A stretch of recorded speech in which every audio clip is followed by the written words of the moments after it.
Sejam todos muito bem-vindos. A gente está começando aqui um novo projeto no Temos, o Temos Cast. A gente já teve um podcast antes que chamava A Jornada, ainda quando era Skyline. E na época da Skyline a gente nichava muito nosso podcast ao mercado imobiliário, tanto que o tema dele era A Jornada, ou podcast do mercado imobiliário. E a gente passou por uma mudança de marca no começo do ano, a gente vai comentar sobre isso em alguns podcasts.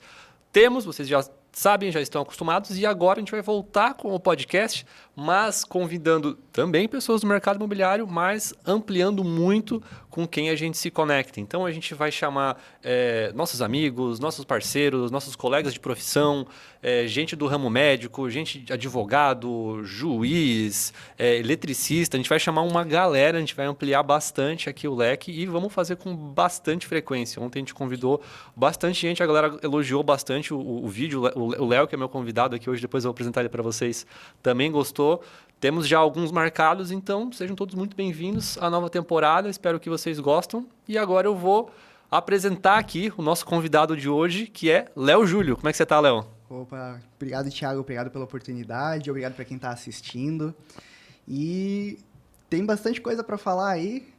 Vamos que vamos. Vamos que vamos, né? Vamos que vamos. E, Léo, para quem não te conhece, queria que você se apresentasse, que idade você tem, de onde é que você é, com o que você trabalha.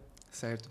Bom, meu nome é Léo Júlio, eu tenho 28 anos e eu trabalho com fotografia, com vídeo. Então, eu tenho a minha página de fotografia, eu tenho a minha produtora, que é a Lit Filmes também.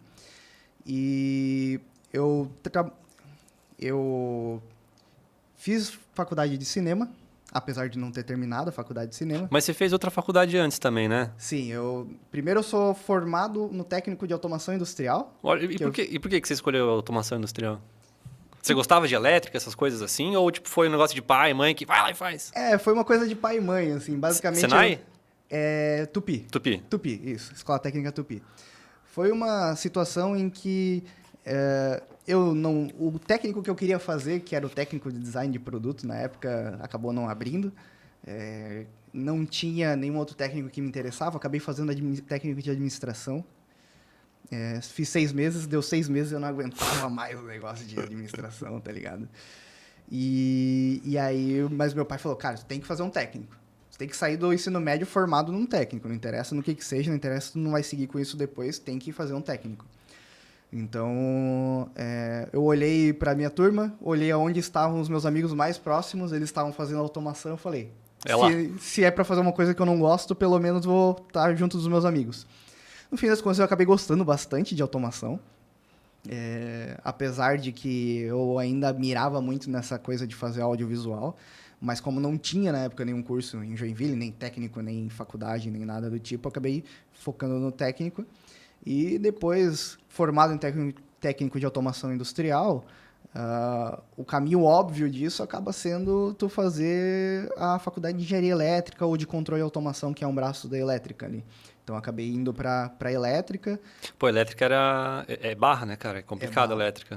Eu fiz engenharia também, eu fiz civil. Mas todo mundo falava, o pessoal da elétrica são aqueles mais lá que tem um problema. Os caras não... Ou para gostar de elétrica tem que ser... O pessoal do audiovisual também não é normal, né? Tem que ser meio doido. Então, eu acabei fazendo 3 anos da engenharia elétrica, né? E acabou abrindo o curso de cinema em Joinville, na Unisociesc. Quando abriu o curso de cinema, eu acabei fazendo parte da primeira turma de cinema.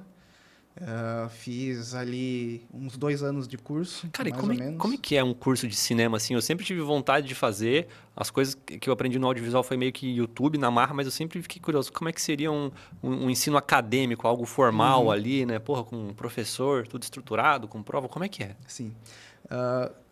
Assim como você, quando eu entrei no curso, apesar de eu estar fazendo engenharia antes, eu já estava trabalhando e estudando audiovisual por conta própria também. Então, boa parte do que eu aprendi não foi na faculdade. Foi pré-faculdade e dia a dia. Então, na época que eu fazia engenharia, eu já comprei minha primeira câmera com o dinheiro do trabalho da engenharia, né? E fui testando, aprendendo, YouTube também, muito tutorial e por aí vai. Muito indiano falando, né? So how far to you set up your camera? Exatamente. Às vezes até, então, quando tu tá no YouTube pesquisando como resolver alguma coisa, e tem uma criança de 10 anos te ensinando, né? Então, a parte de saber inglês foi muito importante também, porque a maior parte do conteúdo audiovisual disponível tá em inglês, então ajudou muito, né? E aí, falando de faculdade, quando eu cheguei na faculdade, eu já estava trabalhando na área, né? Então já é um diferencial, né? Já foi um diferencial, assim. E o curso ali eu entendo que ele teve um problema muito grande porque ele é um bacharel e não um tecnólogo. E quando a gente fala de bacharel, a gente fala de uma carga horária de Teoria, né? teoria muito grande. E para quem faz audiovisual, né, o que importa, a prática importa muito mais do que a teoria, né? Então, tu cai em algumas matérias massivas de coisas que pouco interessam. Então, por exemplo, história do audiovisual. É interessante tu ter uma base disso, mas tu se aprofundar nisso, eu acho que, a não ser que você vá para o lado acadêmico mesmo, né, que tu vá ser um professor, um estudioso, cientista relacionado à área, acho que se aproveita muito pouco na prática, né? Então, também, por exemplo, algumas teorias são importantes, tipo, teorias das cores, teorias relacionadas a enquadramentos, movimentos de câmera, tudo isso é aprendido desde o básico. Mas, por exemplo, tu cai em algumas coisas como, se dentro da cena a disposição dos personagens formar um triângulo significa que você está causando perigo.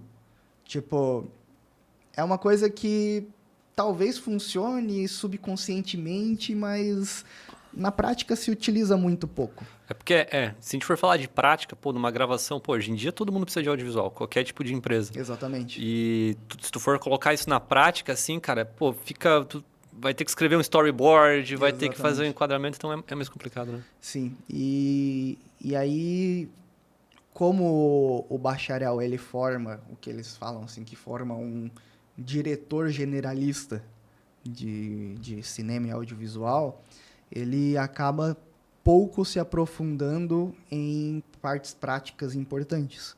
Então, por exemplo, a animação, você tem uma matéria de animação que você aprende muito básico disso. Mas aprende, por exemplo, em um software ou como é que se estuda animação? Sim, é via After Effects. After Effects já. Legal. After Effects. Mas muito, muito, muito básico. Muito básico. O cara te ensina a fazer ali as camadas, pré-compor, chega a entrar em expressão? Alguma coisa assim? Não? Não chega nessa parte. Então, assim, por exemplo, hoje a minha especialidade é captação, né? Eu me considero um diretor de fotografia, né? Mas, no curso eu tive matéria de animação. Cara, se eu abrir o After Effects hoje, se tiver um template, eu consigo mexer. Mas criar algo do zero, eu não crio nada. Entende? Então, assim, é uma coisa que é falha. Mesma coisa quando fala de captação e edição de áudio.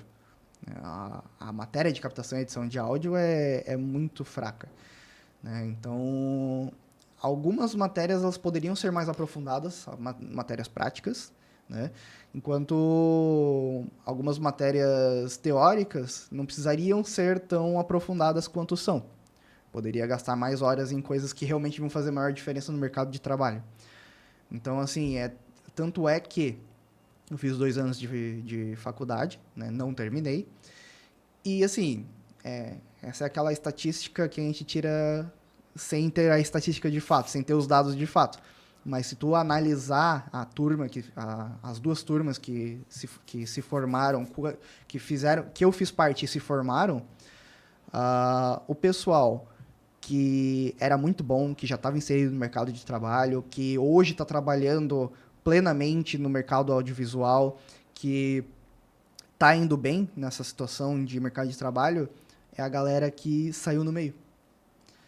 E a maioria das pessoas que se formaram ali acabaram que nem estão no mercado audiovisual. Não estão na área. Não estão na área, a maioria deles. Ou então até estão na área, mas pontualmente, faz um projeto ou outro. Ou então pegaram um cargo de entrada de mercado de trabalho e estão lá até hoje. né? Então não se desenvolveram para ter uma renda maior, para ter responsabilidades maiores e assim por diante.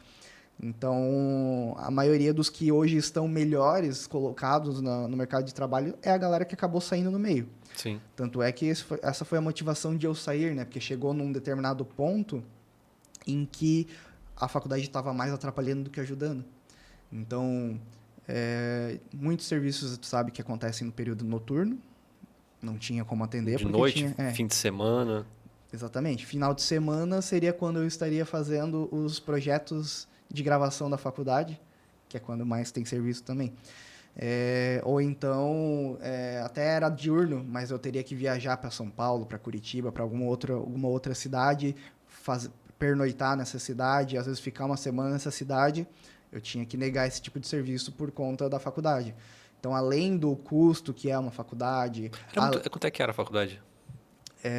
Eu acredito que era na época que eu digo porque foi em 2019, dezembro de 2019 que eu saí, né? Na época era em torno de uns R$ 1.200, R$ 1.300 a faculdade, né? Eu tinha bolsa, né? Sim, mas é parelho como se fosse um curso... De engenharia. Engenharia, direito, alguma coisa parelho, assim, né? tanto é que é um bacharel, né? É um bacharel, né? É um Exato. bacharel, exatamente. Então, eu tinha bolsa porque assim que eu entrei, no primeiro semestre, eu já parti para trabalhar com o Basquete Joinville, que na época era patrocinada pela Unisociesc. Então, a minha bolsa foi como parte de patrocínio para o Basquete Joinville. Então, eu tinha 100% de bolsa, eu não pagava, né? E mesmo assim, para mim, eu entendi na época que não valia a pena eu continuar, né? Porque tu tem essa questão do tempo que te consome, que no audiovisual te complica muito o mercado de trabalho por você não ter essa disponibilidade. Tem a questão dos custos, que mesmo eu não pagando a mensalidade, acabou acontecendo de... que tem os custos de transporte, Alimentação na alimentação faculdade, né?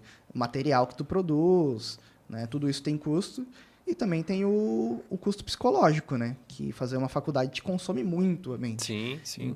E aí... Como é que era a carga horária? Era integral? Era só... Era integral. Pô. Então, tinha algumas matérias que eram... acho que era 30% das matérias eram EAD, mas o curso ele era presencial. Essas 30% é porque... eu não sei como está hoje, mas na época o MEC permitia que o curso presencial tivesse até 30% de carga horária EAD. Né? Então, mas o curso era essencialmente presencial. Eu vou te falar qual que foi a minha impressão com o pessoal que fez cinema. Há um tempo, acho que isso faz 1 ou 2 anos, quando a gente tinha aberto vagas naquela época ali para contratar. Uhum. E daí eu recebia currículo do pessoal para trabalhar aqui na produtora. Sim. E daí, beleza, vamos marcar a entrevista. E daí você já viu no currículo, estudo cinema, não sei o quê. Pô, legal, você já vai... É algo positivo, né? É algo positivo. Pô, Sim. então a pessoa já não é uma pessoa tão crua assim, né? Uhum. E daí, beleza, a pessoa chegava e daí você começava a conversar com a pessoa e o que eu sentia é que ela estava muito despreparada para atuar na prática. Sim. Era isso que eu sentia. Daí eu perguntava, tá, me mostra um trabalho que você fez. Daí, pô, era um vídeo que contava uma história de não sei o quê, e daí eu perguntava, tá, mas você fez esse vídeo sozinho? Como é que foi? Ah, não, eu fiz esse vídeo com mais 8 pessoas. Pô, 8 pessoas para fazer um vídeo desse? Um vídeo que não tinha complexidade de produção, de edição. E daí pô, cara, a pessoa tá lá na faculdade... tá fazendo um vídeo que é para ser simples em 8 pessoas, não tem um outro trabalho de referência para mostrar. E daí eu fiquei pensando assim, pô, se essa pessoa vai para o mercado de trabalho, vai competir com qualquer coisa, cara, não tem como competir, sabe? Então, assim, pô, eu gosto muito da faculdade, acho legal, mas e não só no audiovisual, isso em todas as áreas. Eu vejo que ela está muito distante do que o mercado de trabalho está pedindo. Sim. Que é aquela máxima. O pessoal fala que hoje as empresas estão virando escolas e as escolas estão virando empresa, que que o ramo da educação é um puta de um negócio também, né? Eu atendo clientes no ramo da educação e eu vejo aquela galera lá indo, pô, os caras estão pagando uma grana aqui para estudar e tal. Eu sinto que quando a gente fala curso de cinema e audiovisual, são duas coisas. Muitas pessoas elas entendem só a parte de cinema e esquecem do audiovisual. E a maior parte do mercado é o audiovisual, não é o cinema, né? Então isso é um ponto muito importante. E o segundo sabe a pessoa que vai fazer curso de TI porque gosta de mexer no computador? Então, tem muito disso de ter a pessoa que gosta que quer fazer curso de cinema porque gosta de cinema. Gosta de filmes. Isso. Gosta de assistir Gosta um de Tarantino, filmes, gosta de ver exatamente. um diretor dela lá, gosta de um, né, um Woody Allen da vida. Exatamente. Então, chega muitas pessoas lá com síndrome de diretor. É. Então, tu tá lá numa produção, tu vai juntar, porque tu precisa, né? O cinema e audiovisual é uma arte coletiva.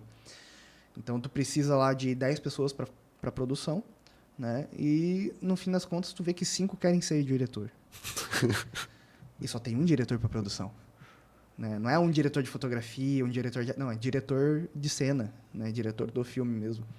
Então, todo mundo querendo sair dali ser diretor, e isso é muito pouco do que é o audiovisual, né?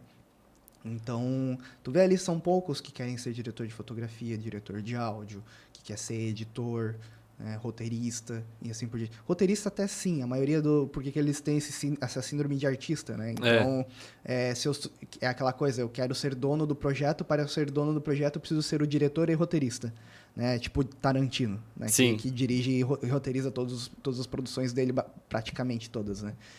Então, tem essa síndrome do diretor. Mas o cara quer dirigir a obra dele, a criação dele. Agora, se ele for para um cliente, pô, vamos pegar, sei lá, uma loja de material de construção. Uhum. Cara, faz 5 roteiros de vídeo para mim, para eu vender aqui a minha luminária que está na promoção agora. Ele não vai querer fazer, não. Eu vou querer fazer Sim, e eles querem fazer uma produção para eles. É. Tanto é que acaba que mais da metade da galera que se formou acaba se limitando a projetos de mecenato.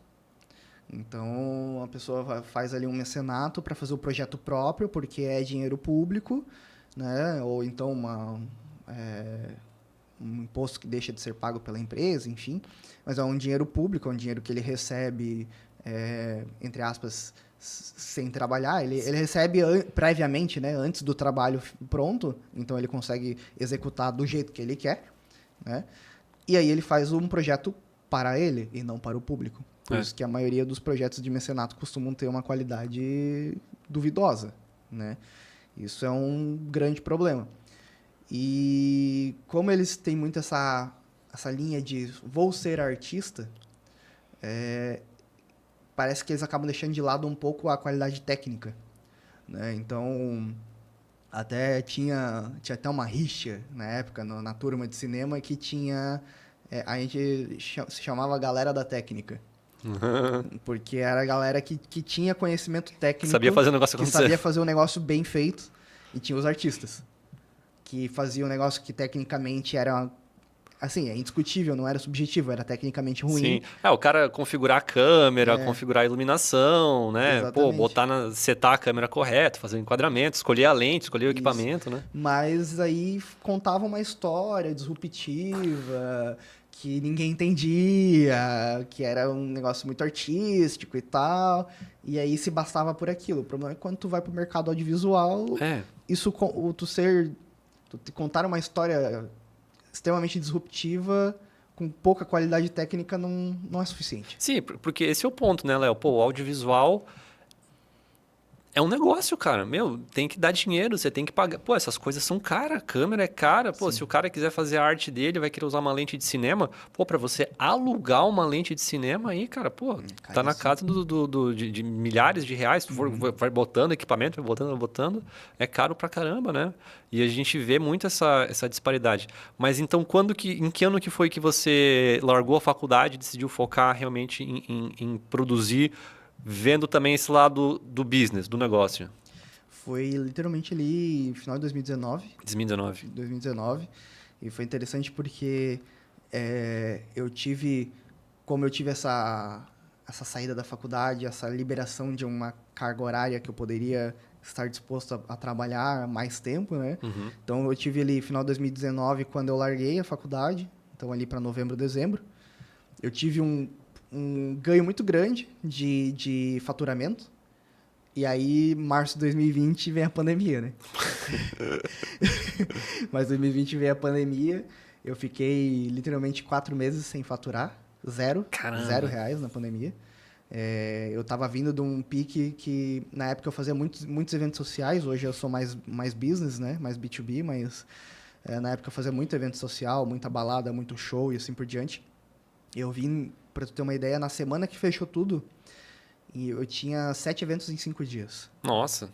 Eu tinha 7 eventos em 5 Pô, e dias. evento é puxado, né, cara? Isso. Eu fiz evento no começo também. Tu sabe a Type?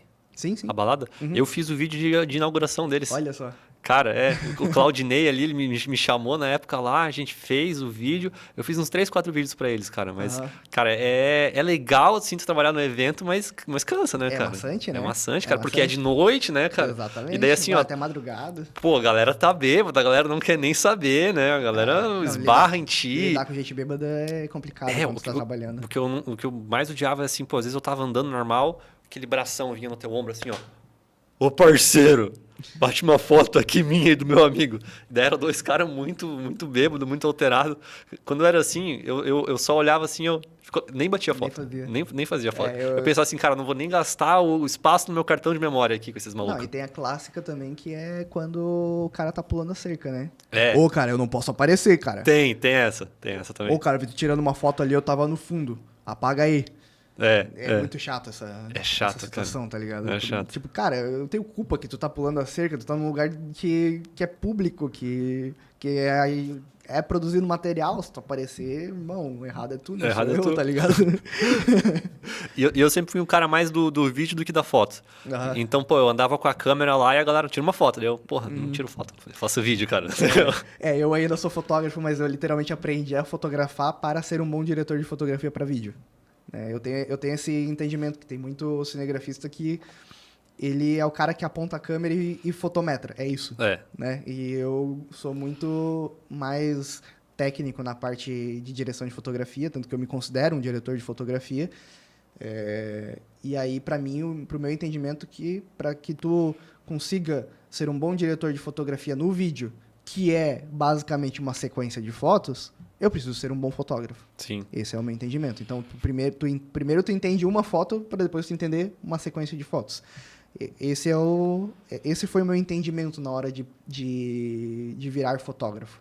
Né? Aí a gente entra no mercado de trabalho. Agora o vídeo está muito forte, mas na época não era tanto. Então tinha uma demanda maior para fotografia, pelo menos para mim. Acabei seguindo, a gente segue a linha do dinheiro, né? Segue a linha do dinheiro.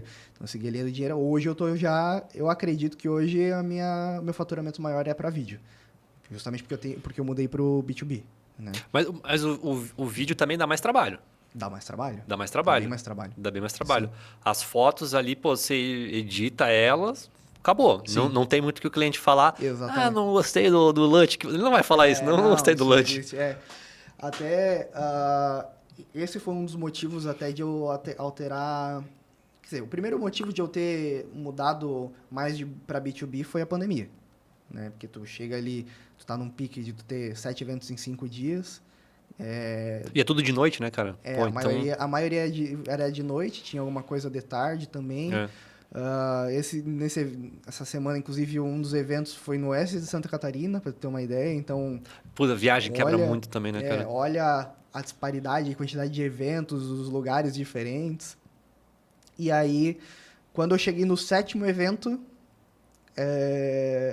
a polícia tava lá para fechar o lugar. Não porque tinha problema com o lugar, mas porque... Da pandemia? Foi decreto de pandemia. Né? Então, o 7º evento, inclusive, acho que foi até pior para os caras, porque esse 7º evento era o Rio Music Club, que ele estava no 2º dia dele.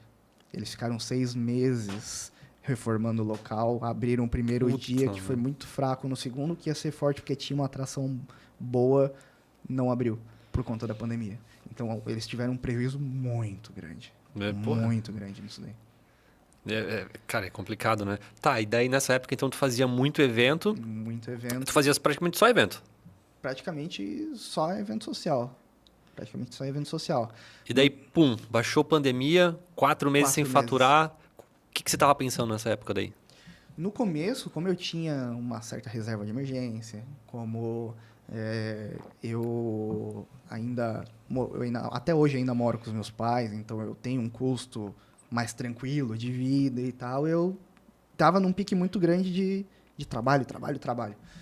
Então aí eu dei uma relaxada. Falei, cara, é isso mesmo, pandemia, vai demorar um pouco.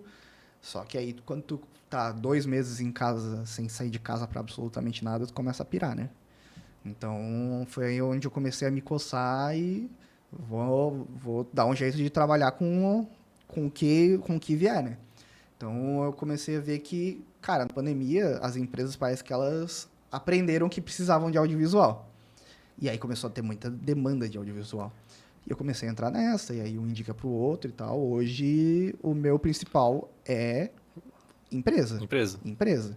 Né? E eu quero cada vez mais trabalhar com empresa. Porque até pelo ponto que tu falou ali, de que quando tu tá num evento social, né, falando de vídeo, por exemplo, né, foto é menos, mas quando tu tá falando de vídeo, tu tem muito isso de, pô, eu não gostei disso daqui. Tá, mas por que tu não gostou? Não, porque eu quero que seja de tal forma. Tá, mas tecnicamente vai ficar pior, né?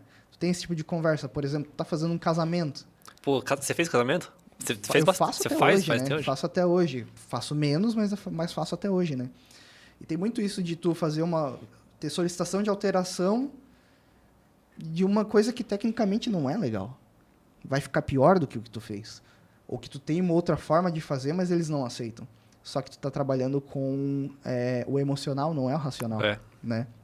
Então, o importante é a felicidade do cliente, o teu portfólio não vai ficar tão bom quanto tu gostaria, mas a indicação daquele cliente vale mais do que tu ter um portfólio que é 10% melhor.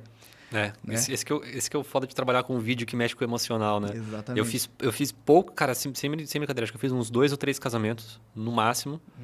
E fiz chá de bebê, algumas coisas assim, mas não gosto. Às vezes eu faço quando a pessoa... alguém me indicou para essa pessoa e você não quer falar não e a pessoa fica te enchendo o saco, daí vai lá e faz. Mas, pô, quando começa a vir alteração assim, tipo, eu não gosto dessa pessoa, tem que tirar ela do vídeo. Pô, é um take que ficou lindo, maravilhoso, que a pessoa tava sorrindo, tava olhando pra câmera, tava bonito. E os outros takes é tipo, tudo gente assim, sabe? Bêbada. E daí, estragada. Não, tem que tirar essa pessoa. Daí, pô, tu tira um negócio, não, tem que mudar a trilha. O que eu mais detesto é quando assim, ó, tu faz o que a pessoa pediu. Gostei de tudo, só troca a música. Nossa, cara, essa aí essa daí é forte, cara, essa daí é complicada. E daí tu entra nessa, tá, beleza. Eu também já passei por essa de trocar a música. Vou mandar então 3 opções de música pro cliente. Daí tu manda as 3 opções de música pro cliente, daí o cliente, escolhe, esse é teu trabalho, esse não é o meu trabalho.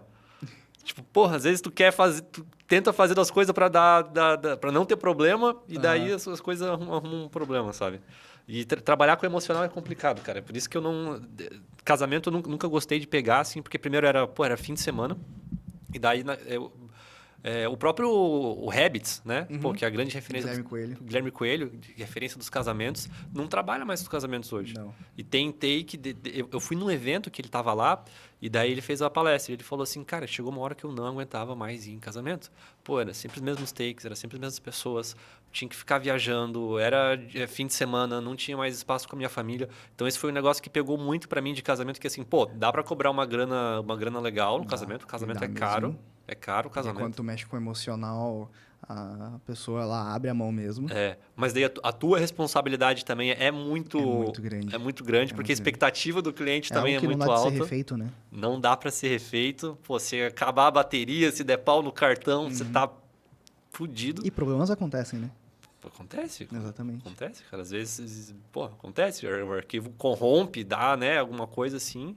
Então, eu meio que sempre fugi do casamento, assim, sabe? Mas achava legal, cara. Achava legal estar lá, tu ver o negócio. Mas daí... E aquela pressão pra tu já editar, pra tu já entregar o negócio, pra ficar feliz. E então, foi um negócio que eu meio que fugi também, assim. Isso é uma coisa que eu fugi também. Tanto que eu ainda trabalho com casamento, mas só como freelancer. Né? Então, eu vou lá, como eu falei, eu sou um bom diretor de fotografia, então eu vou lá, eu executo tecnicamente muito bem o negócio, e aí eu entrego pro contratante para que, agora o filho é teu. Então, eu recebo aquela diária de produção ali, né? E depois eu acabo não lidando com esse tipo de problema que cara, casamento tem muita refação, tem muita reedição. Né? Então, esse tipo de coisa, primeiro que o volume de material é muito grande. Sim. Tu pega 2 câmeras gravando o dia inteiro ali, é muita coisa. Né? E segundo que tu tem muito retrabalho em cima, porque justamente é algo emocional. Tu pode entregar algo tecnicamente muito bom pro cliente e ele vai pedir alteração, Vai pedir. né? Então, eu tive até o último casamento que eu fiz, contrato meu, que eu fiz a edição, foi pra minha prima. Então eu peguei porque Pô, e era é minha família prima, daí, né? peguei porque era minha prima, né? E, cara, o material ficou muito legal e tal, mas ela tinha mandado uma referência de uma amiga dela que tinha feito casamento e ela tinha gostado muito do material. Eu fiz mais ou menos parecido com aquilo lá, mas obviamente a gente não faz igual, né? E aí ela falou, Léo, eu amei, mas eu quero as músicas do vídeo dela. Eu quero as mesmas músicas, né? Então lá fui eu dar um Shazam Dá um Shazam na música. na música pra descobrir que música que era, pegar a música, exatamente a mesma versão, porque ela queria aquela música, não podia nem ser uma versão alternativa daquela música, e entregar do jeito que ela queria, né? E recortar toda a edição do casamento por isso. Então, assim, esse foi o último que eu peguei pra eu mesmo editar. Hoje eu ainda faço o Same Day, porque o Same Day ainda tem uma situação... Same Day eu gosto. Same Day é legal. Tem uma situação ali onde... Aprovou. Aprovou, né? Aprovou. Entrou, tipo, cara, entregou, tá entregue. Postou, tá aprovado. E como tu tá no meio do evento, que tu tem um fator emocional muito grande, do negócio tá acontecendo na hora, a probabilidade de aprovação é quase 100%. Sim. A não ser que tu faça alguma coisa muito ruim, né? Então, a gente entrega o melhor material possível, mas aí é um vídeo curto, é um vídeo rápido para entregar ali na hora, tá entregue. Depois vem o vídeo longo, que aí é o contratante que vai lidar com esse vídeo longo. E aí, nessa daí que eu acabei indo pro B2B e gostando do B2B por alguns motivos, né?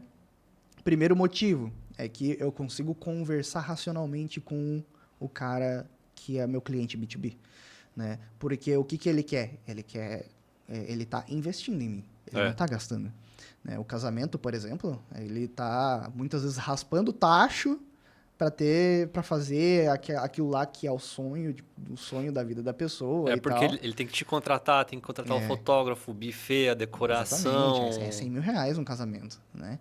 Então, muitos noivos, eles saem do casamento casados e endividados, né? Então, tu tem essa questão também que tem pessoas que têm dinheiro pra caramba e vão contratar tu pela qualidade, ponto. Tem também a concorrência que vai ser pelo preço. E aí eu não gosto de trabalhar pelo preço, né? Eu nunca trabalho pelo preço. Já fiz isso lá no começo, os últimos anos não faço isso há muito tempo já, né? Eu não concorro por preço, é por qualidade, sempre. Quer reduzir preço? Reduz escopo. Isso. Né? Reduz escopo. A não ser que seja um cliente recorrente, né? Que, o cara me contrata 6 vezes no ano há 3 anos. Nessa vez ele tá complicado de orçamento. Beleza, o cara me contrata direto, me indica direto, vamos lá, né? Faz parte, vamos manter o relacionamento, né? Sim. Agora, o cliente chega a primeira vez e já quer, tipo, concorrer por desconto, por O que custo. tu pode fazer para melhorar esse preço aí para nós fechar? Posso reduzir escopo? Mas a gente vai ter trabalhos futuros, então vamos fechar vários trabalhos de uma vez? Não, porque eu vou te indicar aqui, cara, e todo mundo aqui, vai começar a fazer trabalho contigo, cara, eu vou postar e, cara, tu vai fechar muito negócio, tu tem que ter a cabeça grande, cara, tu não pode pensar pequeno assim. A outra forma que tem também de fazer desconto é quando o cara fecha vários projetos, né? Tipo assim, o cara... É a primeira vez dele, tá, mas eu quero fechar uma recorrência pro ano. Aí faz sentido, né? Eu não estou desvalorizando o meu trabalho, eu estou dando um desconto pela recorrência. Sim. Então, nesse sentido também faço redução de custo.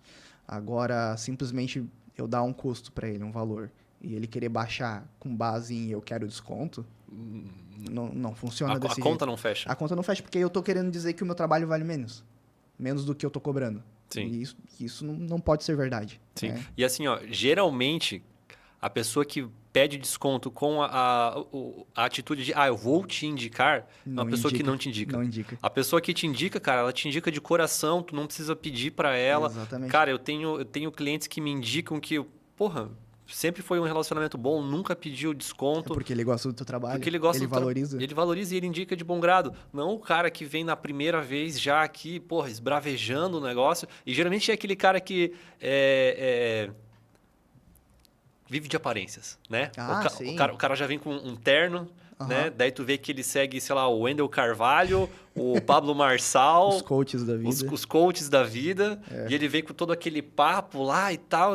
E tu sabe que a pessoa não é tudo aquilo, sabe? A gente já é vacinado, né? A gente já é vacinado. Mas aí tu vê... E daí geralmente são essas pessoas que pedem desconto, Não, cara. e quem vai mais te incomodar.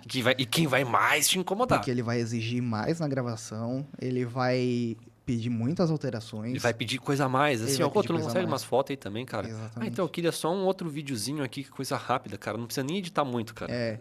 Então ele vai te exigir mais. Outro ponto que eu peguei há uns anos já também é, cara, 50% no contrato. Nem executa, cara. Nem executa sem ter recebido antes. Porque uma coisa que eu aprendi, o cliente que quer pagar só no final, ele se enrola para pagar. Não é nem que não vai pagar, mas ele se enrola para pagar. O cliente que ele confia no teu trabalho e valoriza o teu trabalho ao ponto de, cara, eu dou 50% antes, no final, a probabilidade de ele não te incomodar com muitas alterações, de ele aprovar mais rápido é muito grande e o pagamento final sair rápido é muito grande. Sim. Então, primeiro que, se houver algum problema, tu, pelo menos 50% tu fica com 50% de risco para ele e para ti, né? Então, ele pagou só 50%. Se ele não receber, que não vai acontecer, porque a gente é idôneo, né? Mas se ele não receber, ele tem só 50% de risco. Da mesma forma, se eu executar o material e entregar e não receber os 50% no final, mas eu fiquei só com 50% de prejuízo.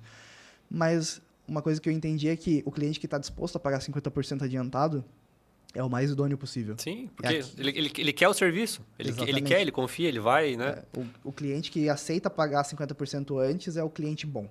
Sim. Porque ele vai te pagar certinho no final. Agora, aquele que quer pagar só no final E geralmente aquele que vai te pagar no final vai chegar na data dele. Pô, Tiagão, cara, tu apertou pra mim aqui agora, cara, tu não consegue dividir, ó, eu te dou aqui um pouco, daí no outro mês te dou assim. É enrolado. É enrolado, cara. É o cara que é enrolado, tu já sente assim, sabe? Porra. E aí isso entrou já como um filtro pra mim. O cliente que não quer fazer dessa forma, eu nem pego. Eu nem pego. É melhor, cara. É melhor Traz tu não uma pegar um cara tranquilidade desses. pro trabalho Sim, muito grande. Sim. Pô, é bem isso que tu falou. Esse cara, ele vai te incomodar um monte, vai ficar, pô, eu queria um outro vídeo, não sei o quê. Não, agora altera pra mim. Cara, teve puta, esse daí, cara, eu não posso nem ver ele pintado, cara. É um corretor de imóveis aí. Ele é até meio polêmico, eles fazem uns vídeos aí que a galera acha meio viagem. Mas na época ele pediu, me encheu o saco, cara. Me encheu o saco. Não, porque eu quero fazer um podcast, Daí, não, beleza, a gente faz podcast, é tanto. Né? Daí ele, não, tá muito caro, porque eu não... Cara, não, aqui, ó, nós vamos estourar, cara. Tu vai grudar comigo aqui, ó. Eu vou estourar, tu vai ver, a gente vai, né? Pô, não sei o quê. E daí naquela época eu já tinha um outro estúdio. Era bem menor que esse aqui e tal, era pequeno. Pra você ter uma ideia, era o espaço desse estúdio que a gente está aqui agora. Mas daí era ilha de edição, Tudo, estúdio, né? Cozinha, banheiro, frigobar, era tudo junto. E daí... mas era legal, tipo, a parte que aparecia nas câmeras era massa. Pô, e tinha tudo pronto, daí ele assim... Não, cara, eu não quero fazer aí. Não, porque aí já fazem várias pessoas, eu quero fazer um no meu escritório. Daí, puta... Tem que deslocar tudo. O tripé é pesado pra caramba, essas luzes é pesado, e daí Tem microfone, que cobrar mais, né? cabo, tudo aquela porra, tu ficar carregando, né? Um saco, e depois montar tudo depois no estúdio. Então, não, daí o cara já queria o desconto, né? Daí eu tá, beleza. Né? Porra, era um cara assim, já tinha feito um trabalho ou outro assim, não tinha dado tanto problema, e daí tá, beleza, vamos fazer. Daí chegou na hora lá, ele, cara, tu não tem os fonezinhos pra botar os fones? Porque eu vejo na TV o pessoal com fone no podcast, tem que ter um fone. O cara me encheu o saco. Mas por que tu quer retorno, cara? Tu vai controlar alguma coisa? Pois é, daí, não, é porque eu quero parecer que tá legal, tem que parecer que que tá num flow da vida, não sei o quê.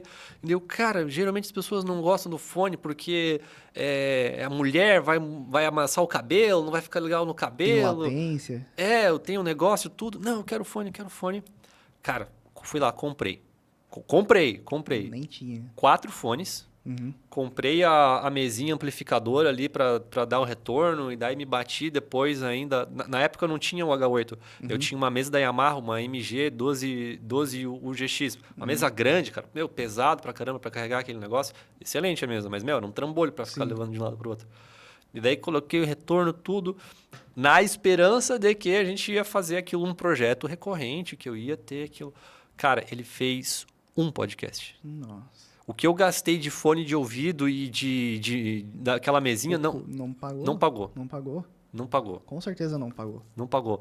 E daí eu, cara, naquele momento ali eu pensei assim, meu, eu tenho que dar algum jeito de me afastar desses caras não virem mais perto, porque é o cliente que vai consumir a tua energia, vai consumir o teu tempo, e esse tempo que tu tava ali se desdobrando pro cliente é o tempo que tu podia, cara, tá produzindo um conteúdo pra tua página. Exatamente. Tu podia estar estudando sobre o teu negócio, tu podia estar melhorando a tua estrutura, aproximando relação com o cliente. É que é o tal do valor intangível, né? É. Que aí a gente só percebe depois de um determinado tempo. Então, isso a gente resolve com um processo. Sim. Então, não processo judicial, processo de trabalho, né? Estruturado de trabalho. Então, por exemplo, tu não dá desconto de jeito nenhum, é uma forma de se blindar desse tipo de pessoa. Tu exigir 50% no contrato antes da execução é outra forma de tu se blindar desse tipo de problema. Tu, por exemplo, que tem toda essa estrutura aqui que, pô, tá muito legal, não digo nem não executar um podcast externo, mas se for executar um podcast externo, tu ter o custo de valor que tu cobra aqui mais o custo de deslocamento, porque Sim. tu desmontar toda essa estrutura aqui que está pronta para tu executar, depois montar lá, ter que desmontar lá e montar aqui de volta, tu tem um custo extra para isso, porque tá, beleza, tu quer executar em outro espaço, no teu próprio espaço, a gente faz, Sim. mas não é o mesmo valor de fazer um podcast aqui.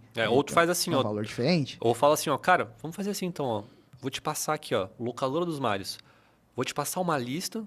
Tu aluga os equipamentos, tu paga para eles lá o aluguel dos equipamentos, tu deixa montado para mim, eu vou só te cobro para operar, cara. Só te cobro. Daí tu vê o que tu acha melhor. Pode fazer o podcast a madrugada inteira, Exatamente. Chama todo mundo aí. Então, tu tem um valor diferenciado, um para executar aqui, que está tudo pronto, e outro para tu fazer esse deslocamento, que seja um valor maior, obviamente, é outra forma de tu se blindar desse tipo de pessoa. Porque aí realmente tu vai ver, não, pô, se o cara... ele aceita o valor a mais.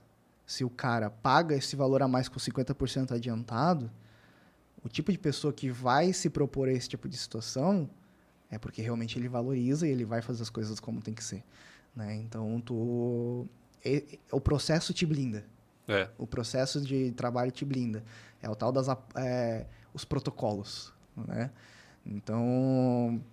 mas eu não quero pagar 50% adiantado. Não, tudo bem. Pode executar com outra produtora que aceite trabalhar dessa forma. A gente não trabalha dessa forma. Porque tu percebe que quando tu sai fora do processo, tu tem mais perda do que ganho. Porque geralmente é um cliente que não vai valorizar, não vai ser recorrente, não vai te indicar e vai te dar uma dor de cabeça que tu poderia estar fazendo outra coisa que te traria outro valor. Outro valor poderia ser tanto o cliente, um outro cliente que vai te valorizar por aquele tempo, né, devidamente valorizado, ou então fazendo esses trabalhos que são de valor intangível, que é melhorar o estúdio, que é aprender, que é outros tipos de desenvolvimentos que vão te trazer um retorno não imediato, mas futuro, né? Sim. Então, o processo é o que te blinda desse tipo de situação. É uma coisa que eu ainda tenho alguns problemas. Acho que ninguém consegue se blindar 100%. Mas, cara, diminuiu muito depois que eu apliquei esse tipo de processo, sabe? Sim. Diminuiu muito. E aí, voltando ao do porquê do B2B, né? A gente tem essa situação em que eu consigo conversar racionalmente com o cliente. Então, quando o cliente fala assim, Léo, pô, legal, mas eu queria fazer de tal forma, eu posso falar... Eu consigo conversar e falar, desse jeito não fica legal. E no racional, mostrando... Porque quando ele me contrata, ele está fazendo um investimento, ele espera retorno daquilo dali. Então, eu consigo dizer, isso aqui, por causa disso, daquilo, vai te dar X retorno e isso aqui vai dar mais retorno. Ou vai ser um retorno pior e assim por diante. Então, eu consigo convencer ele a fazer da forma como eu acho que é tecnicamente melhor. Ou então, eu consigo chegar no meio termo. Então eu vou fazer... o que tu quer, mas de uma forma um pouquinho diferente, que vai ficar tecnicamente melhor. E a maioria das vezes eu consigo chegar num denominador comum, né? Que não é comum tu conseguir fazer isso quando tu tá falando de algo emocional, que é o casamento, que é o aniversário, que enfim, aquilo que é o evento social para a pessoa física, né? Então, isso é uma situação que melhorou muito em trabalhar com B2B, além do fato de que o B2B ele não está executando um desejo, ele está fazendo um investimento. Então, quando ele me contrata esperando um determinado retorno, ele tem um orçamento para aquilo, né? Ele não está se endividando, ele tem um orçamento de marketing, por exemplo, para utilizar naquele mês, naquele semestre, naquele trimestre, e ele gostando do meu trabalho, né? E querendo executar aquele projeto, e tendo o orçamento, o valor que eu passei para ele, estando dentro do orçamento que ele já tem disposto para aquilo, naquele mês, naquele trimestre, semestre, enfim, ele vai contratar. Sim. Né? E não vai ficar pedindo desconto, e ele vai pagar certinho. Então, trabalhar com B2B nesse ponto, para mim, é muito mais vantajoso. Sim. Cara, o B2B é muito legal. Também porque você consegue ter uma rotina mais saudável, né? Pô, geralmente você vai gravar ali em horário comercial. Exatamente. Né? Pô, então você deu 6 horas ali, é difícil ter uma gravação no... Claro, pode ter, mas a maioria delas acontece nesse espaço comercial e tu consegue ter até mais saúde. Teve uma época que, eu era muito gordo. Na época que eu era sozinho na produtora. Sim. Que eu gravava, editava, fazia financeiro, fazia tudo. Eu fiquei muito gordo. Eu cheguei a pesar quase 100 quilos, cara. É que não tem como tu manter uma rotina de alimentação decente, né? Não tinha. Eu fazia assim, naquela época eu tinha um espaço no coworking. Aquele coworking, sabe o Carbon? Sei. Perto da catedral ali. Eu tinha um espaço ali, tinha uma mesa. Dei meu almoço, cara, acho que por uns meses foi isso, cara. Por isso que eu engordei tanto também. Eu pegava meu carro, saía do Carbon, passava no drive-thru do McDonald's, ali na Beira-Rio, comia o lanche antes de chegar no Carbon. Comia dirigindo. Eu ia comendo por besteira, cara. Podia pedir iFood, mas eu na minha noia assim, eu vou até lá porque eu não vou precisar pagar a taxa do iFood, vai ser mais barato. E eu vou ganhar o tempo de comer. Eu vou comer dirigindo, daí eu vou poder chegar, voltar aqui. Ele fazer assim, deixar o vídeo renderizando. E daí, cara, eu vou fazer aqui em tempo recorde. Nessa volta eu almoço e... Nessa volta eu chego aqui e o vídeo tá pronto pra subir. E daí cara, naquela época depois eu te mostro umas fotos ali, mas, meu rosto era gigante, era bolachudo, assim. E na época da pandemia também foi um ponto de virada para mim. Porque na pandemia eu tava ali no coworking, e daí deu a pandemia, né? Pô, todo mundo fecha tudo. Sim. Foi muito de uma hora para outra, assim, da galera. Mas eu achava engraçado porque, assim, desde de janeiro eu já tava eu estava acompanhando essas coisas. Eu fui um cara que eu sempre gostei muito de podcast. Então, desde aquela época, lá até um pouco antes, eu escutava muito Joe Rogan.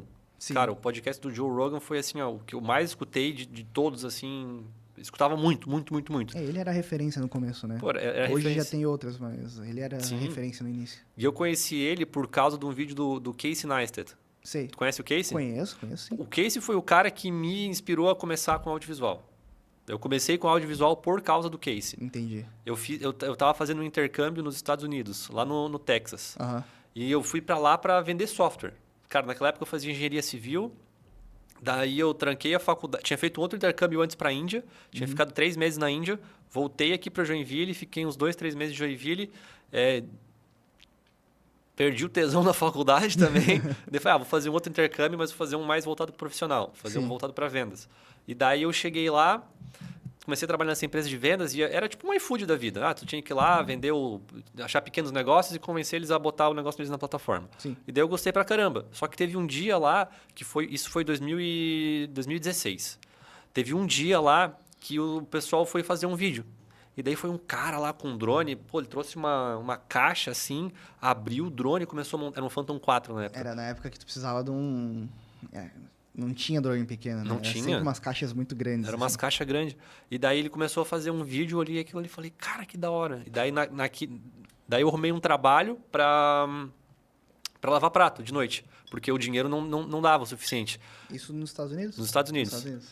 Tem um site lá que chama Craigslist, que é tipo classificados de tudo. Ah, eu preciso de um trabalhador para lavar prato. Ah, eu quero vender um sofá. Ah, eu preciso de alguém para me ajudar com uma mudança.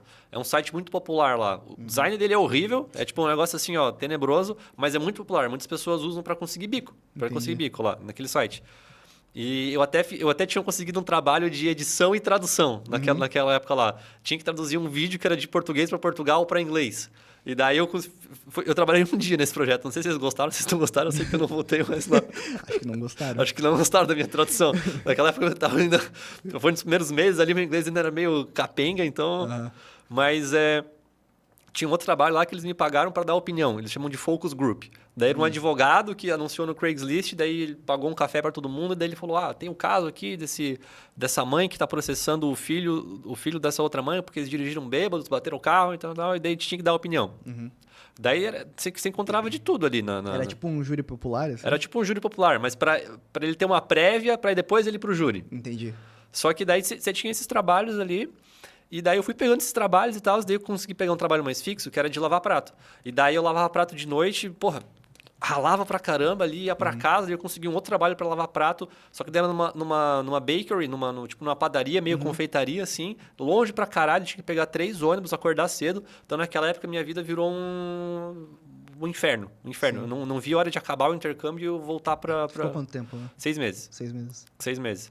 E daí naquela época eu falei assim, daí eu comecei a ver o Casey. Puta, eu vi e era bem naquela época que ele fazia o daily, ele postava todo dia. Todo dia. E daí, porra, ele tinha o Boosted Board, que ele ia lá por Nova York, e daí ele tinha os drones, daí eles faziam os vlogs, e ele tinha uma 80D na época, uma Canon 80D. Daí eu falei, pô, um dia eu vou comprar uma... Eu conheci o Casey, ele já tinha ido pra Mirrorless, já. Já tinha ido pra Mirrorless? Já tinha ido pra Mirrorless, eu não conhecia ele com 80D. Porra, ele tinha 80D lá, e eu via demais aquele vlog dele, eu falei, cara, eu quero fazer isso, eu vou fazer isso. Daí eu botei na minha cabeça que eu ia comprar um drone, e segunda-feira era minha folga. Toda segunda-feira eu pegava meu skate, eu ia de skate até a Best Buy e eu ficava lá olhando o drone. O drone e tudo, porque, cara, a gente no Brasil não tem acesso a uma loja que nem a Best Buy. Não. Porra, onde tu consegue pegar o produto, tu consegue sentir e tal. Eu lembro também eu tinha um sonho de ter um Beats, um fone da Beats. E daí eu fui lá, quando eu provei o fone da Beats, eu olhei, cara, que é isso aqui, essa bosta, isso? Cara, é horrível isso aqui. Aqui era Dr. Dre, né? Enfim, era marca. Mas daí eu provei outros fones, daí o meu novo modelo de fone foi o Bose QC35... O Bose é top. O Bose QC35-2. Daí eu, cara, quando eu botei aquilo ali, cancelamento de ruído, eu falei, fone foda, um dia eu vou ter esse fone. Daí eu ficava sonhando com aquilo ali, sabe? Chegou aí, se bem que tu tava no Texas, né? Na B&H lá. Pô, eu quero ir, mas ela é em Nova York, né? Quando eu fui ano passado pros Estados Unidos, eu queria ter ido pra Nova York e acabei não conseguindo ir. Eu fui lá fazer um serviço lá e... Tu fez job fora do Brasil já? Eu fiz job ano passado. Porra, que massa, cara. Teve um cliente, chama BUSA, Brazil United Soccer... Brazilian United Soccer... Eu não sei o que é o A, não lembro. Mas, enfim. Eles são uma escolinha de futebol brasileira. Eles são situados aqui no Brasil eles têm, acho que São Paulo e BH, né? E aí eles têm essa escolinha de futebol nos Estados Unidos também, lá nos arredores de Washington, D.C.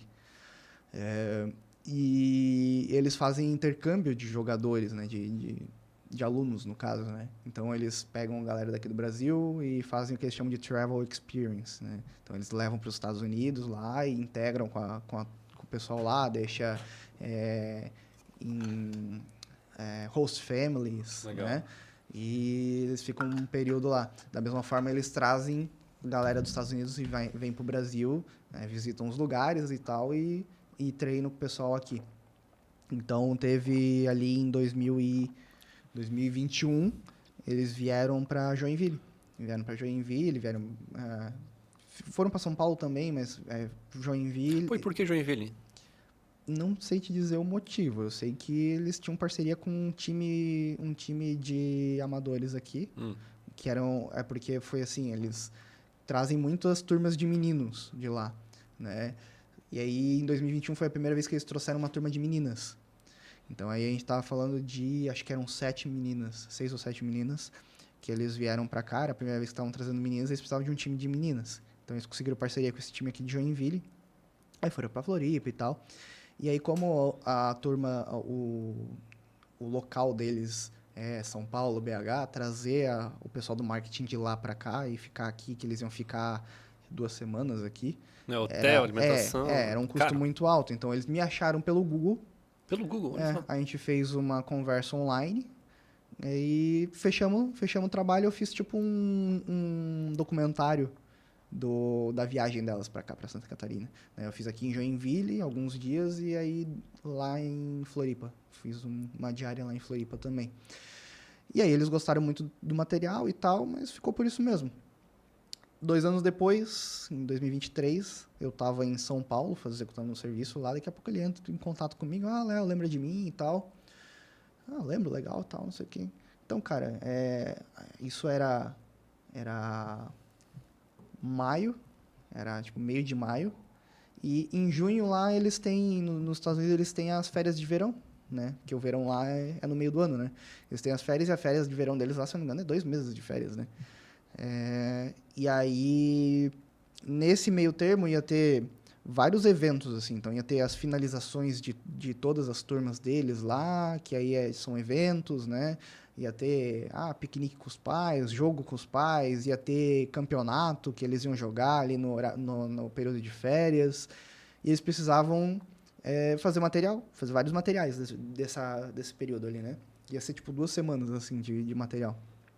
E eles iam levar o cara do marketing deles lá, o videomaker de BH. Só que chegou, tipo, 15 dias antes do dia pra ele viajar, ele teve o visto dele negado. E aí tu já tinha visto? Eu tinha visto. Na verdade, eu tinha expirado, eu tive que renovar, mas renovação de visto é super rápido pra fazer, né? Quando tu já tem o visto. A renovação é muito rápida. E aí ele entrou em contato e falou, Léo, então tem esse material aqui que a gente precisa executar, o cara lá teve o visto negado, a gente pensou em ti, pra tu passar 2 semanas aqui, tu quer? Falei, tu quer e tu pode? Eu falei, e quanto, né? Aí eu passei o orçamento pra ele e falei, cara, eu até tenho uma meia dúzia de serviço pra fazer, mas eu largo. Eu dou um jeito de... Eu acho meu parceiro pra fazer. De realocar e tal, ou de reprogramar, enfim. E aí eu fui. E aí a única coisa que eu pedi pra ele foi o seguinte. Beleza, eu vou ficar 15 dias com vocês aqui. Mas eu vou ficar 1 mês nos Estados Unidos. Então, bota Minha passagem você compra só. O voo de volta tu bota pra 30 dias aí lá pra Carolina do Sul, que eu vou pra casa dos amigos lá, vou ficar 2 semanas dando um rolê nos Estados Unidos também, aproveitar a viagem. Foi bem legal, eu fiquei aí 2 semanas lá com eles, produzindo vários materiais. E foto, vídeo também, né? E depois eu passei 2 semanas dando rolê com os meus amigos. Pô, isso é legal, né, cara? Uma baita experiência. Isso é legal. Quando você consegue viajar ainda... Pô, eu nunca fiz job fora, assim, sabe? Uhum. Mas, pô, sempre quando a gente viaja, eu acho muito legal, assim. Não, foi, tipo, cara, experiência de vida, assim, né? Experiência de vida, um rolê desse. Eu nunca tinha saído do Brasil... Tá, eu tinha ido pra Buenos Aires, mas Buenos Aires é Brasil, né? Buenos Aires e Paraguai é Brasil, não conta, né? Eu nunca tinha saído pra outro país, assim. E aí fui gastar meu inglês, né? Porque eu sabia já inglês, mas eu nunca tinha ido praticar, assim, externamente. E é diferente, né, cara? É muito diferente. Você leva uma legal. porrada, né? Hã? Você leva uma porrada lá, né? Eu levei uma porrada assim, lá, cara. É como eu tinha muitos brasileiros em volta, então... foi facilitado, assim, né? Mas tinha cometi algumas gafes, assim, no inglês, às vezes, né? Mas nada que eu não conseguisse contornar. Né? Então... O que eu senti mais complicado, assim, era em expressões que eles não ensinavam aqui. Eu também, eu tinha feito Influx ali, falava, eu sei falar inglês, não sei o quê. Pô, eu sei. Cara, eu cheguei sozinho, desci no aeroporto de San Antonio, no Texas. Uhum. Daí eu tava com tudo as malas pra passar 6 meses ali. Eu vou num Subway lá, né, cara? Porra, Subway tem no Brasil, tem Subway aqui também. É tudo igual. É tudo igual. Não é igual. Cara, eu cheguei lá, assim, daí... Primeiro que eu pedi o lanche tudo errado, não era nada do que eu queria, eu só falava yes. Daí chegava no caixa, daí a mulher olhava pra ti e falava assim, for here to go. For here to go. Daí eu... Cash. Nada a ver com o que ela Nada a tava ver. perguntando. Daí depois que eu fui entender que era for here or to go. Aham. E, só que eles falam muito rápido. E tem o sotaque ainda lá. E não é uma coisa que eles te ensinam na Influx. Lá na Influx é, sei lá, só o básico, né? Aham. Não é o do dia a dia. Mas depois de um tempo você vai aprendendo, assim, né? Depois voltei mais algumas vezes lá e tal. E daí, hoje em dia, é como se fosse casa lá. Tipo, pode me largar em qualquer canto. Fui pra vários lugares lá. Fui pra Flórida, fui pra Washington, pra Denver, Califórnia, Las Vegas, Nova York não fui ainda, mas quero ir. Mas é muito legal. E foi o Casey que, porra, Que legal. eu gostava muito do Casey, cara. Porra, e o Casey foi um cara que eu comprei um Phantom 4 por causa do Casey. Uhum. Depois comprei o Bose QC35 por causa tenho até hoje, puta, melhor fone, melhor investimento que eu fiz, cara. Pô, tenho ele, uso Um áudio de qualidade tu segura pra vida toda, né? pra vida É toda. diferente de câmera que tu acaba tendo que trocar de tempos em tempos. Pois e tal. é. Que setup você tá de câmera? Qual que é o teu setup que você usa? Hoje eu tenho duas câmeras, né? Então eu tenho uma A7 IV. A 7 IV ela é a minha câmera principal para fotografia e secundária para vídeo, né? E eu tenho uma 7S3, A 7S3, legal. que aí é a câmera secundária para foto e primária para vídeo, né? E aí o set de lentes que eu tenho, né? Eu tenho 3 lentes zoom e 3 lentes fixas. Então atualmente eu tenho o set de lentes é da Tamron. Então eu tenho a 17-28-28, a 28-75-28 e a 70-180-28. Você tem ali um range que pega tudo, né? Isso, é o que tu faz bem tudo, né? São essas 3 lentes. E aí quando tu tá numa situação em que tu tem pleno controle, que tu pode usar lente fixa, aí eu tenho 3 lentes fixas, que aí é a Sigma 24 1.4, a Sony 50 1.2 G-Master. G-Master? G-Master 1.2. 1.2 também. E a 85 1.4. São lentes caras, né? Porra. São lentes caras, 85.4 da Sigmart. Eu sinto que o que me falta hoje seria só uma 35-1.4. Porque é um range que eu... Apesar de não ter ela, eu uso muito, porque eu tenho a 7.4, que ela grava 4K no crop, né? Mas é full frame, né? Ela é full frame. E aí o que eu faço muito é botar 24mm na 7.4 e cropar ela. Que aí dá uma 35? Dá uma 35, né? Então, como eu uso com muita frequência esse setup de botar 24mm e cropar, aí eu já entendi que, tipo assim, cara, realmente, provavelmente seria a lente que se eu tivesse, seria a que eu mais iria utilizar das lentes fixas, sabe? E a que eu menos utilizo é a 85, até por questão de... precisa de espaço, né? Pra Sim. utilizar. E esse é o teu setup dos sonhos ou tem um setup que tu fala, porra, eu queria ter esse setup aqui? Cara, eu posso dizer que hoje tá faltando a 35, mas é um setup dos sonhos. Eu não vejo motivos do porquê fazer um upgrade em relação a isso num futuro próximo, sabe? Pois é, pô, a 7S3 já é uma câmera que, porra, ela faz 4K 240, né? Não, ou 120? É 120 e 1080 240. 1080, 240. Pô, mas 4K 120, cara? Porra. E é tipo, o crop é 1.1, então tipo, é quase sem crop, né, no 120. Eu penso assim, faria sentido talvez uma atualização, porque a 7S3 ela não faz 4K cropado, né? Eu acho que isso é uma falha dela. Porque ela é só 12 megapixels, né? Só que, cara, isso possibilita ela ter um ISO absurdo. Então, assim, eu coloco 12800 de ISO rindo, porque é limpo, extremamente limpo em 12800 de ISO. Então, por exemplo, eu fiz um vídeo para balada, relativamente recentemente, que eu tava com a 24 1.4, e eu gravei ela quase todo o vídeo em 12800.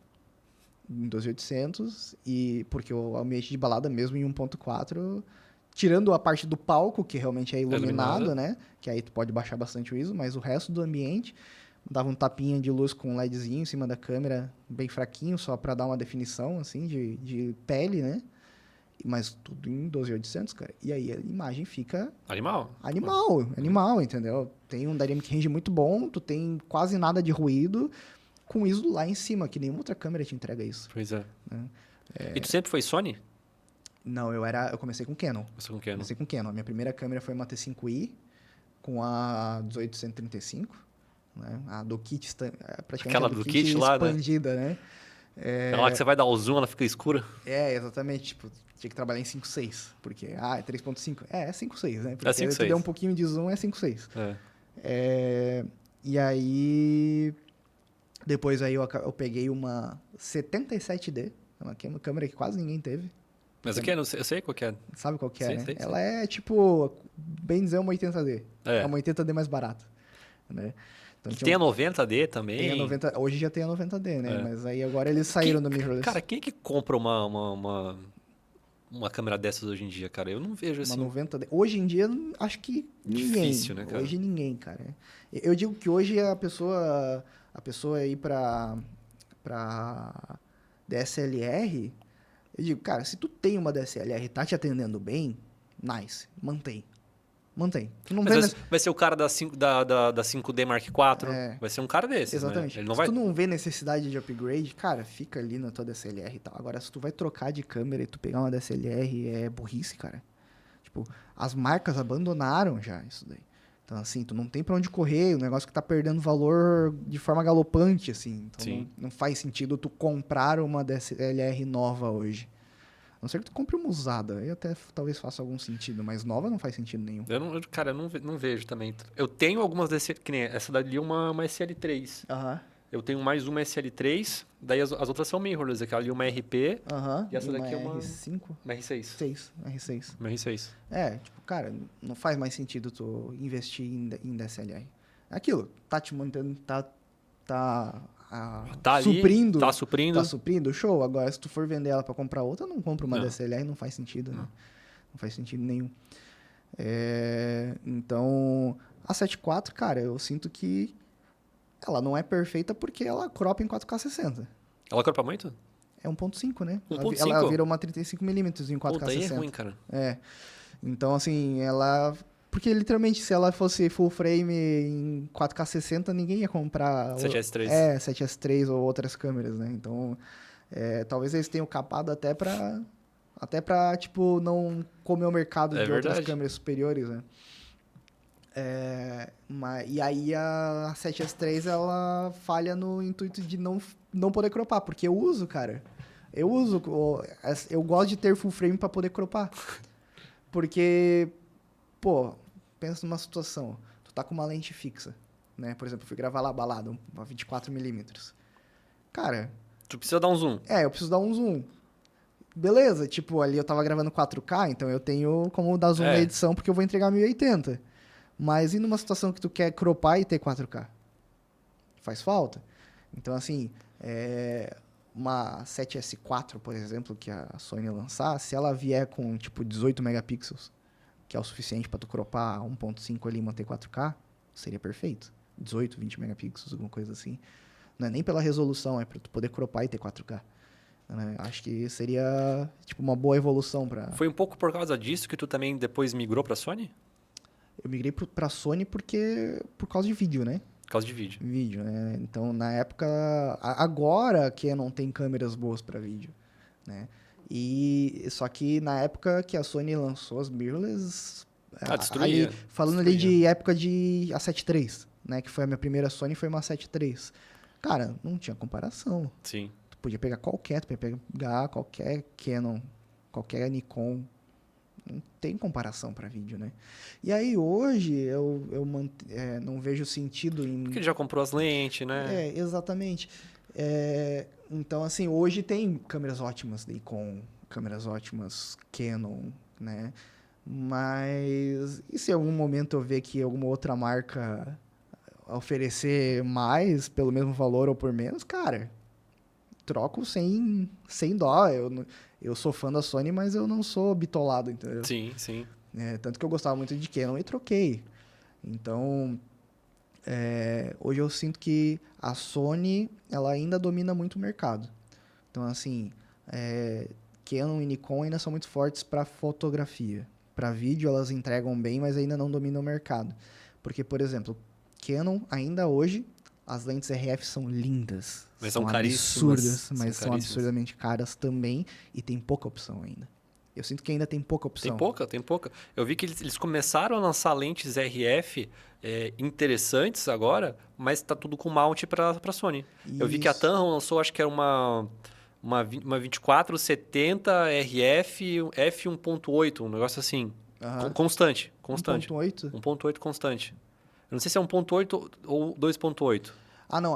Ou 2.0. Enfim, eu sei que era um negócio que não tinha no mercado. A Sigma. Ela lançou uma que é equivalente a 1835. Ela é uma 2840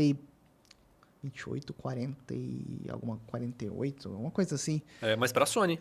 Sim, só que é pra Sony. É para Sony. Mas por quê? A Canon, agora que ela tá abrindo o mount dela para marcas paralelas fazerem, né? Sim. Então, assim, ainda hoje, falando de lentes, por exemplo, tu tem muita lente de altíssima qualidade de outras marcas que não são Sony. Então, assim, por exemplo, das minhas lentes eu tenho 6, só uma é Sony. Só uma é Sony. E essa uma é Sony porque na época não tinha 51.4 da Sigma. Porque também é muito mais barato de outras marcas do que da Sony, né? Exatamente. Então, assim, a 51.2 ela é $2.000. É uma lapada, né, cara? Então, assim, se na época que eu comprei a 51.2 tivesse a 51.4 da Sigma Art, por exemplo, feita para e-mount, né, que não fosse aquela adaptada, né? Eu teria comprado. Ela não teria pego Sony. Então, eu estaria com 3 lentes Sigmas e 3 lentes Tamron. Né? Sigma Art é qualidade há muito tempo. Sim. Tamron, se eu não me engano, teve uma coisa que a Sony comprou uma parte da Tamron, então a Tamron ela tem tecnologia Sony, né? Então, me possibilita ter um setup de lentes gigantesco que vai me atender para todas as possibilidades com muita qualidade por um preço acessível, né? Quando tu vai para Canon, Nikon, tu tá com uns mounts que ainda são muito recentes, que não foram abertas para outras marcas fazerem, paralelas. Então, tipo, faz com que você, para utilizar, ou tu usa adaptado, que, cara, deixa a câmera gigantesca, pesada pra caramba. Aquela ali tá adaptada, ó. Tá adaptada, fica grande. Fica grande e pesado. Pra botar no gimbal é ruim. O peso fica muito pra frente da câmera, então pra tu botar no gimbal, por exemplo, é complicado. Até, dependendo da lente, tu pega uma 70-200 com mais o adaptador. Não, esquece. Não cara, vira um canhão, nem teu se tu tiver punho, tu vai ficar com Lair em 2 meses de uso, entendeu? Então, eu tenho uma Tamron 70-180, é quase uma 70-200 ali, é muito parecido o range, é 2.8, é muito menor que uma 70-200, né? Aí ela tem o corpo de plástico, que faz ser muito mais leve, e custa metade de uma 70-200, da Sony, da Canon, enfim. Sim. Cara, mas só que esses malte RF ficaram muito legais, tanto que a 70-200 com malte RF, pô, tu conhece o Jomas, fotógrafo Sim, também? cara, Ele tem uma. E ficou pequenininha, Ficou pequena, né, e ele dá um zoom, ela não cresce tanto ali, né, É. cara? Pô, aquela lente Sim, ali. ele usa muito essa lente e, cara, é uma baita lente. Não, puto, mas também é 20 conto Só essa que lente. o custo dela é um 20 negócio mil. absurdo. Não, o Jomas manda muito bem, né, cara? Sim. O Jomas manda muito bem, né? Eu quero comprar uma 2470 da Canon, só que o problema é o preço, cara. Na BH tá $2.400. Caraca. $2.400. A RF. A RF? E agora tem aquela 2870 F2, né? Era essa aí que eu tava falando? querendo falar. 2870 F2, cara, é uma lente absurda. Absurda de linda e absurda de cara. Absurda de cara. Exatamente. Então, assim, tem muita qualidade. Canon entrega demais, assim, hoje, inclusive para vídeo. Só que eu vejo que ainda, para mim, custo-benefício ainda é Sony, tá ligado?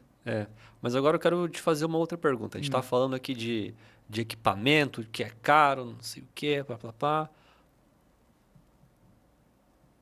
Essa daí é polêmica, hein? a galera que não entendeu um lado que a gente tá... Não é que não entendeu, mas que não tá nesse mundo aí de lentes e tal, e usa só esses 3 jogos aqui. Sim. Vamos falar um pouco dos nossos story makers aí, que agora são... Que no meu caso, tu é iPhone e eu sou Android ainda, né? Por que você usa Android? Cara, eu acho que custo-benefício. Duas coisas, custo-benefício e eu não gosto do sistema fechado. Você gosta de mexer, fazer as coisas ali? Eu gosto de configurar tudo. Eu sinto que o iPhone ele é muito bom para quem não quer dor de cabeça, no intuito de, cara, a transição de um iPhone para o outro parece que tu não trocou de celular. Sim, né? sim. Em 5 minutos parece que tu não trocou de celular. E como tudo é muito padrão há pelo menos uma década, é tudo igual, né? A dor de adaptação é muito pequena. Tu sabe exatamente. Se tu pegar o iPhone de outra pessoa, tu tem, não sei qual que é a versão do teu, é o 15? É 14 Pro. 14 Pro. Se tu pegar alguém com 16 Pro ou com 12, tu vai pegar o celular do cara, tu vai saber exatamente onde está tudo. Sim. E como fazer tudo. É tudo igual. O Android, se tu pegar o meu, que é um S23 Ultra, se tu pegar outro S23 Ultra, a pessoa vai se bater eu vou me bater no celular da pessoa, porque é tudo muito personalizável. Então, o iPhone, ele te dá essa facilidade de tudo ser muito padronizado, né? E o Android, ele te dá a facilidade de que, cara... Personalizar. Tu personaliza. Então, assim, no meu entendimento, para quem não quer dor de cabeça de ficar configurando, o iPhone é melhor mesmo. Sim. Né? Agora, para quem gosta de personalizar, quando tu gasta ali umas 2 semanas personalizando teu celular, tá tudo tão otimizado para a forma como tu usa e não um usuário médio que não existe, né?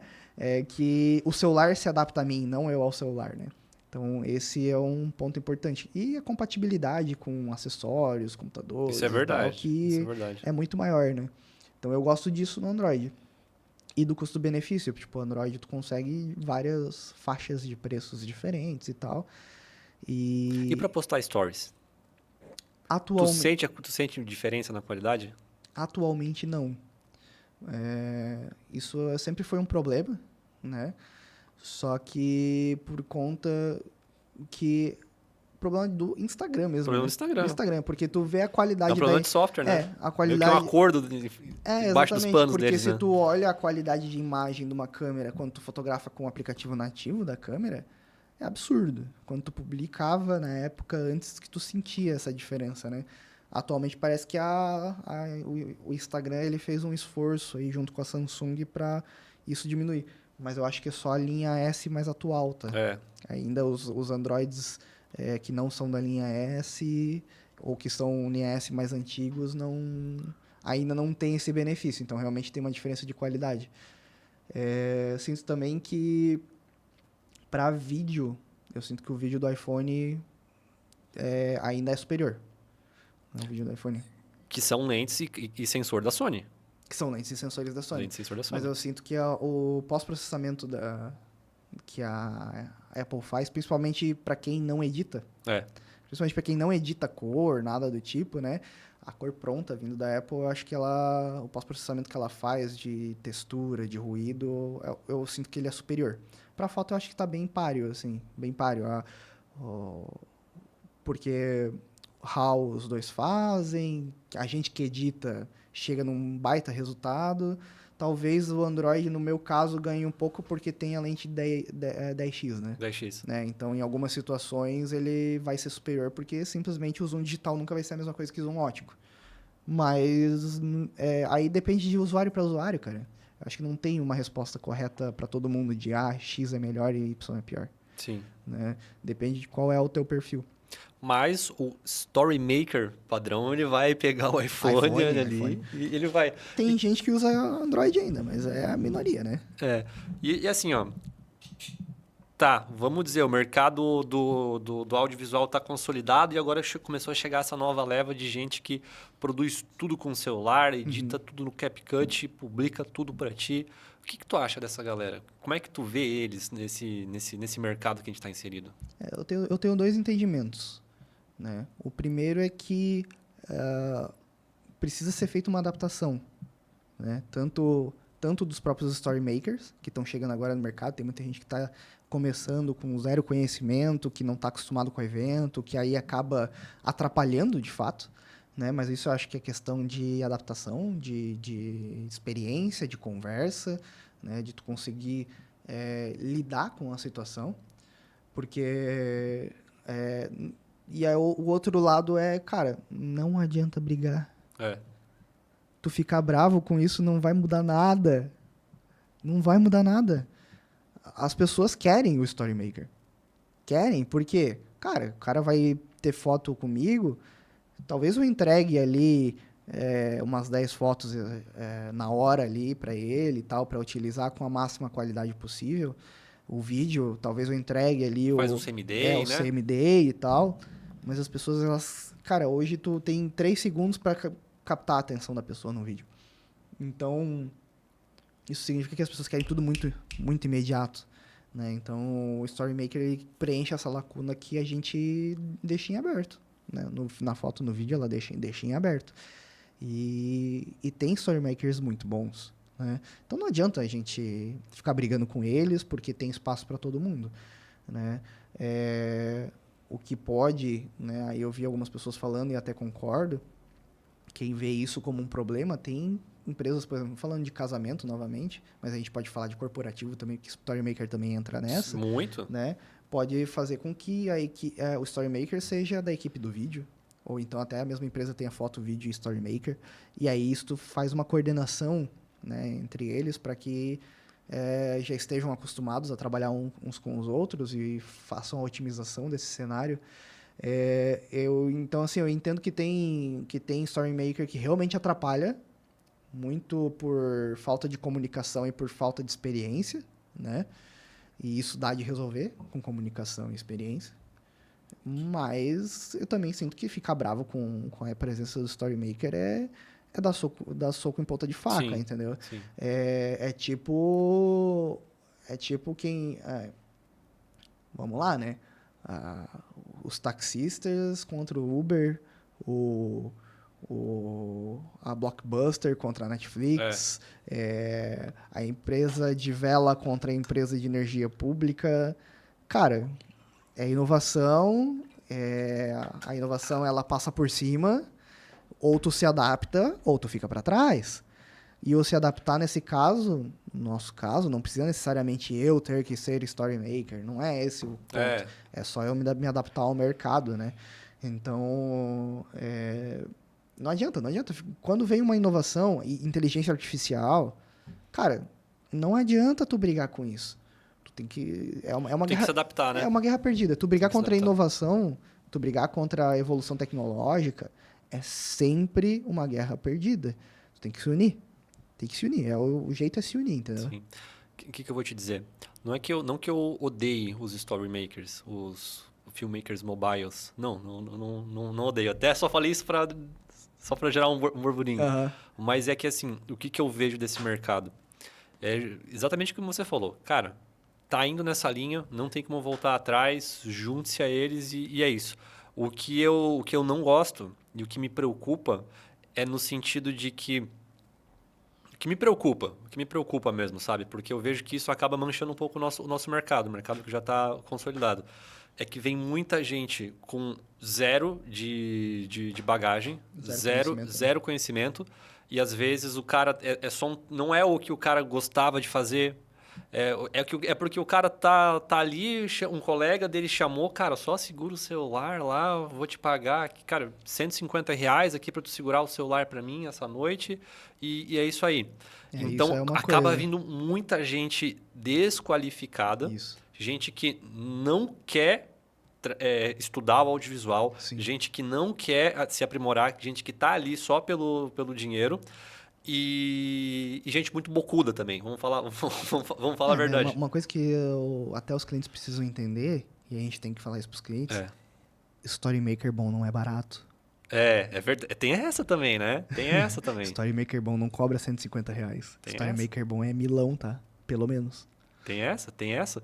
E daí eu vejo que vem uma leva muito despreparada, assim, e às vezes você vai colocar ele num trabalho que tem uma outra equipe que está fazendo, que gosta de fazer aquilo, quer fazer aquilo ali, sente prazer em fazer aquilo, mas acaba sendo atrapalhada por uma pessoa que é inexperiente. A mesma coisa assim, tá, beleza, vamos liberar o Uber.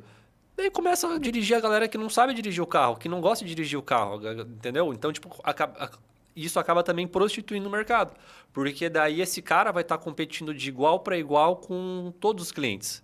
E daí um cliente que tem uma experiência ruim com o Story Maker, ele vai acabar manchando a imagem de todo o audiovisual. Ah, essa galera que faz vídeo aí, tudo bando de vagabundo, querem ganhar um monte de dinheiro, veio aqui, faz um videozinho com o celular, demorou para me entregar, ficou ruim o vídeo, não deu resultado.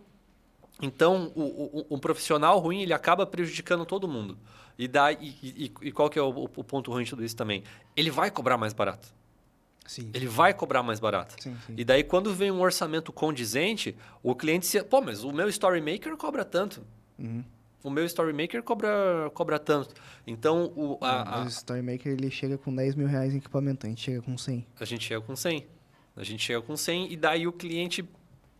Daí a gente fica, pô, eu tô aqui ralando para me aprender uma técnica para investir num equipamento, podia estar investindo esse dinheiro, podia estar fazendo outra coisa com esse dinheiro, comprando uma casa, fazendo o quê? Não, tô investindo aqui para gerar melhor qualidade.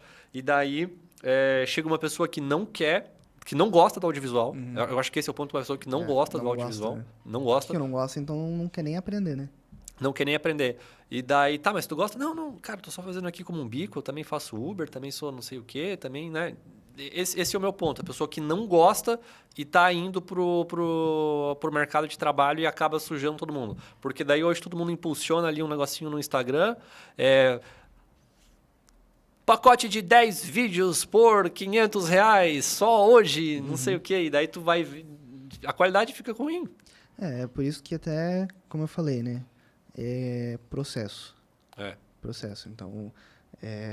quando o cliente está nessa de buscar preço, eu nem fico batendo na tecla. Sim. Cara, não, tudo bem.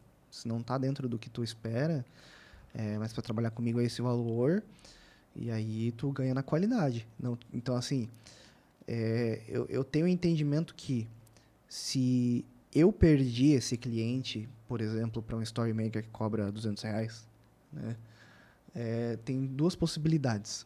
Primeiro, ou esse cliente nunca seria meu cliente.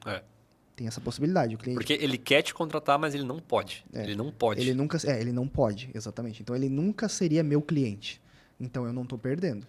Porque ele já não me contrataria com a presença do Story Maker, barato ou não. Porque tem Story Maker que cobra tanto quanto eu. Mesmo levando menos equipamento, ele cobra tanto quanto eu. E tem Story Makers e fantásticos, é bom. Que os caras gostam, né? E é bom. Ele cobra bem porque ele é bom, de fato. Ele entrega um trabalho de qualidade. Então, assim, esse cliente provavelmente nunca seria meu cliente, com a presença desse cara ou não. E quando eu digo com a presença desse cara, esse cara pode ser o Story Maker, pode ser o fotógrafo barato, pode ser o videomaker barato, e assim por diante.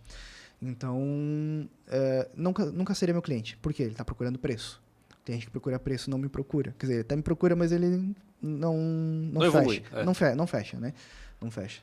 E eu dou até graças a Deus que não fecha. Inclusive, eu não quero esse tipo de cliente para mim. E aí o segundo ponto talvez esse cliente seria um cliente meu. Talvez esse cliente tinha orçamento para me contratar. Mas se ele contratou o outro, é porque ele viu num preço menor o mesmo valor. E aí o problema é comigo. É eu que não estou conseguindo mostrar. A culpa é minha. Eu não estou conseguindo mostrar o meu valor. Estou conseguindo mostrar só meu preço, não o meu valor. E aí é uma falha de processo minha. Então, eu não boto culpa no outro. Eu nunca boto culpa de perder um orçamento para outra pessoa no outro. Sim. Né? A culpa é minha. Sim, isso é verdade. Isso é verdade. Se o outro fez o mesmo preço e fechou com o outro, é porque ele viu mais valor no outro. Se o outro fez mais barato e ele fechou com o outro, é porque ele viu o mesmo valor do meu trabalho com o dos dois e o outro estava mais barato. Ou então, simplesmente, ele não teria orçamento para me contratar.